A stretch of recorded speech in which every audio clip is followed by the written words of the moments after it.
Na carta de Paulo aos Efésios, capítulo 4, versículos 26 e 27. Mesmo em cólera, está fraco. Mesmo em cólera, que o sol não se ponha sobre o vosso ressentimento. Não deis lugar. A tradução da Ave Maria é espetacular nesse sentido. Esse tema eu vou retomar ainda amanhã. Eu dizia no primeiro momento desse nosso dia que quando uma mágoa se transforma em ressentimento, a primeira pessoa prejudicada somos nós mesmos. No livro eu apresento o resultado de algumas pesquisas, a partir da página 17,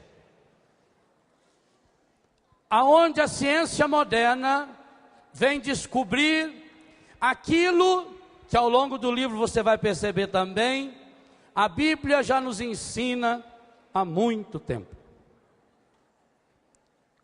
Há uma íntima relação entre... Vamos fazer só um pouquinho do silêncio. Pronto. Há uma íntima relação entre as realidades afetivas, físicas e espirituais. Lá no comecinho da Bíblia a gente já descobre que Caim fez alguma coisa errada, porque o rosto dele mostra que ele está irado. E Deus pergunta a partir do seu rosto. A ciência hoje descobriu os efeitos negativos que uma mágoa produzem em nosso corpo. Quantas doenças chamadas psicossomáticas, que na verdade são materialização, vão para o físico, uma realidade afetiva ou espiritual. E é preciso que a gente perceba isso claramente em nós. Porque também aqui as reações físicas associadas à mágoa, elas não estão sob o domínio da nossa inteligência. O próprio nome já diz, reações. Se são reações, são respostas físicas a uma provocação afetiva. Segunda coisa que eu pude percebendo, essas reações não são exclusivas do ser humano. Também na natureza nós as percebemos. Por que fala, por exemplo, que o pano vermelho chacoalhado na frente de um touro deixa ele mais nervoso? Se nós sabemos que o boi é daltônico, ele não sabe diferença de cor. É um movimento. E aquele movimento feito para provocá-lo. Ora, como é que alguém chacoalhando um pano faz com que o boi se enerve daquele jeito? E quem já viu uma tourada ao vivo, eu tive a graça de ver, e a desgraça de que o boi foi derrotado, porque eu estava torcendo para ele. É impressionante aquele toureiro. A roupa que ele se veste já é provocativa. Parece uma bailarina.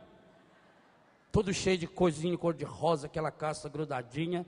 Ele segura aquele negócio na mão assim, põe na piatinha do pé e fica fazendo assim pro boi. E o boi está lá. E a gente torcendo, ai minha Nossa Senhora, podia o boi acertar ele. E aí para nervar mais, vem o cavaleiro e enfia aqui um espeto na cacunda do bicho. Quer dizer, eles provocam. E você vê isso no físico do boi. Os animais, os cachorrinhos, a galinha, todos os bichos. Reações físicas. Seres mais inferiores, por exemplo, os vegetais. Me lembro quando moleque no Biguá, a gente passava diante de uma plantazinha lá, não sei qual é o nome científico daquilo. e ficava dando tapinha nela, falando assim, dorme, dorme, dormideira, amanhã, segunda-feira. E ela dormia, ela murchava, na hora. Quer dizer, as plantas reagem. Eu tenho uma irmã, a Célia não podia passar nem na sombra da aroeira, que já dava coceira. Mas por que pode dar coceira na sombra da aroeira? Porque a aroeira é uma árvore sensível, quando chega alguém perto dela, ela elimina no ar pequenas toxinas que ela tem nas folhas, para se defender, que é para ninguém chegar perto dela mesmo. Ela se ouriça, ela já está se defendendo. Ora, então isso é uma realidade física, uma realidade biológica. Em nós os estragos são terríveis. Por quê? Porque quando nós nos sentimos ameaçados, só existem duas possibilidades para qualquer um de nós, desde um cachorrinho, uma galinha, uma vaca, até uma pessoa, mesmo a pessoa mais santa.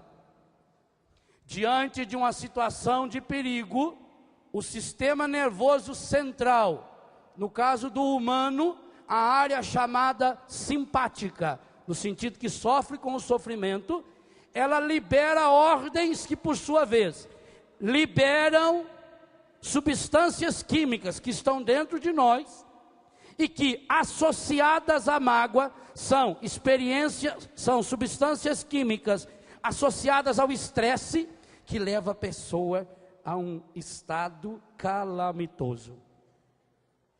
E não pense que você tem controle sobre isso, porque disse, é algo físico. Por exemplo, os animais. Quando os animais se sentem no perigo, eles só têm duas possibilidades: ou ataca, ou foge.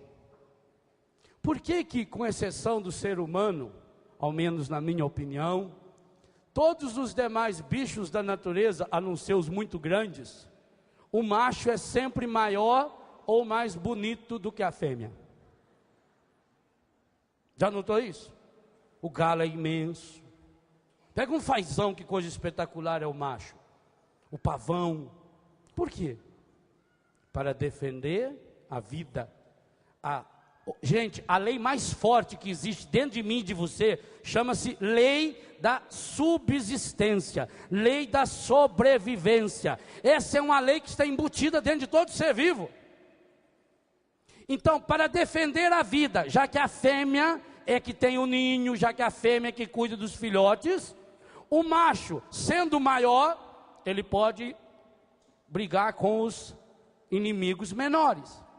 Mas quando o inimigo que vem até ele é maior, então entra em jogo a sua beleza, as asas, as penas, o barulho que ele faz. E normalmente o macho vai numa direção contrária da fêmea. Quantas vezes você olhando pode pensar, nossa, ele está fugindo, abandonando a fêmea com os filhotes. E ele vai fazendo barulho, para quê? Para que o inimigo corra atrás dele. E ele então, indo numa direção contrária, a mãe defende os seus filhotes. Quando você vê, por exemplo, o gato, se ele vê um cachorro, o cachorro é inimigo dele, quando treinado para ser inimigo, o gato começa, ele vai ouriçando, ele vai se encolhendo, ele levanta o rabo, ele aumenta os pelos assim para dar a impressão que ele é maior. E ele está olhando para o lado, como quem diz, minha Nossa Senhora, para onde irei? Quando ele vê um rato, é diferente. Quando ele vê um rato que ele vai atacar e ele sabe que pode vencer, o corpo dele fica comprido, ele estica, ele se afina para poder correr mais, ele prepara as garras, ele olha e ele não faz barulho. Quando é para defender de um cachorro, ele faz barulho. Quando é para atacar o rato, ele não faz barulho, ele não é besta, se ele miar o rato olha no pé. Então, ou ataca, ou foge. O cachorrinho, quando faz um barulho, ele levanta a orelha, levanta o rabinho, e já olha para o lado. Quem é? Viu que ele pode atacar, ou que ele está numa turma, em turma eles atacam sempre. Ele estica o rabo, ele prepara o organismo dele, ele levanta a orelha, ele estufa o peito e corre. Mas Se ele vê que é um bicho maior do que ele vai enfiando o rabinho no meio da perna e começa a latir. Para onde irei? Todos os seres, com você também. Na hora em que você se sente ameaçado, não interessa se é uma bomba atômica, se é um caminhão que está vindo na sua direção, não interessa se é só o dedo de alguém, a mão de alguém que ama você, ou se é algo que só a sua cabeça está sabendo ou o seu coração está sentindo. Não interessa. Diante de uma ameaça, o simpático avisa, o sistema nervoso central avisa, ou ataca ou foge. Você imagina se você visse 2 pernilongos voando na sua direção, se você iria pegar uma metralhadora para matar os 2. Talvez nesse caso até que aí não seria exagero, para matar pernilongo vale tudo. Mas você gastaria uma metralhadora para matar um bichinho que você mata na mão? O nosso organismo faz isso. Quando eu treino o meu organismo, a mágoa é um treinamento para a derrota. Começa no meu físico, nós vamos chegar no espiritual. Agora vamos olhar para o nosso corpo. Ela me prepara para ser derrotado, para ser fraco, para me amarrar as pernas, para não me deixar correr, para não me deixar enfrentar. Então veio a mágoa. Não interessa se você está vendo o perigo ou só lembrando dele, gente. Para a cabeça da pessoa é tudo igual. Hoje está provado e comprovado que uma criança assistindo um desenho violento na televisão reproduz a mesma violência. Porque não tem diferença se algo é virtual, se algo é real, se algo é imaginário. O cérebro não sabe disso, na hora ele avisa. No que ele avisa, o organismo começa a se preparar. E como é que o organismo se prepara?